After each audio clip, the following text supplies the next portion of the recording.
Antibiotics को लेकर हाल ही में the Lancet regional health south east Asia journal की एक स्टडी सामने आई है, जिसमें कहा गया है कि भारत में लोग बिना सोचे समझे दवाइयां लेते हैं और इनसे होने वाले नुकसानों पर ध्यान नहीं देते। आप इस बात का अंदाजा इसी बात से लगा सकते हैं कि साल 2019 में भारतीयों ने करीब 500 करोड़ रुपए की एंटीबायोटिक्स खाई हैं।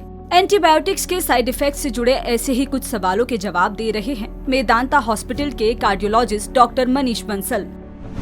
एंटीबायोटिक्स कैसे इफेक्ट करती है?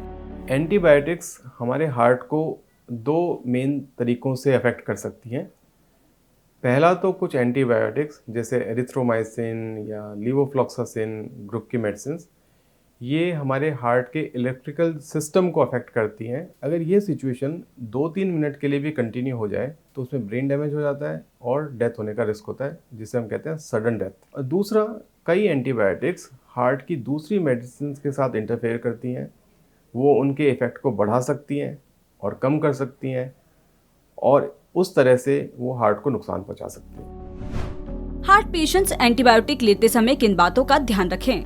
आपको एंटीबायोटिक लेने के पहले अपने डॉक्टर से कंसल्ट करना चाहिए और डॉक्टर को बताना चाहिए कि आपको ये हार्ट की प्रॉब्लम है और ये मेडिसिन आप हार्ट की ले रहे हैं, ताकि आपका डॉक्टर उसको देख के ये डिसाइड कर सके कि जो एंटीबायोटिक आपको दी गई हैं वो आपके हार्ट के लिए सेफ़ है कि नहीं। पहला तो ये, अगर अनसेफ हैं तो उन एंटीबायोटिक्स को चेंज किया जाएगा। दूसरा, अगर वो हार्ट के लिए अनसेफ तो नहीं है पर आपकी बाकी मेडिसिन के साथ इंटरफेयर करती हैं, तो भी आपकी मेडिसिन को चेंज करने की ज़रूरत हो सकती है। या तो आपकी एंटीबायोटिक को चेंज किया जाएगा, और अगर सिचुएशन ऐसी है जिसमें एंटीबायोटिक को नहीं चेंज कर सकते तो आपकी हार्ट की मेडिसिन को चेंज किया जाएगा या उनकी डोज कम या ज़्यादा की जाएगी।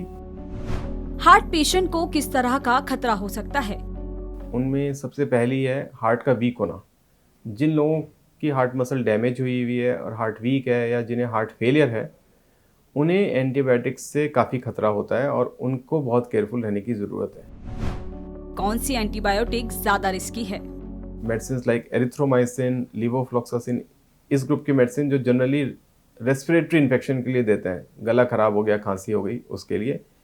और दूसरा, टीबी की दवाइयाँ, वो भी बहुत सारी हार्ट की मेडिसिन के साथ इंटरफेयर करती हैं। तो इन दो ग्रुप की मेडिसिन के साथ ज़्यादा केयरफुल रहने की ज़रूरत है। इसके अलावा प्रेग्नेंट महिलाओं को भी बिना डॉक्टर की सलाह के एंटीबायोटिक्स नहीं लेना चाहिए, क्योंकि इससे बच्चे की ग्रोथ पर असर पड़ता है। साथ ही नॉर्मल फ्लू या फीवर होने पर एंटीबायोटिक्स लेने से बॉडी में मौजूद डेंजरस बैक्टीरिया के रेसिस्टेंट को बढ़ावा मिलता है। इसलिए जरूरी है कि दवा खाने से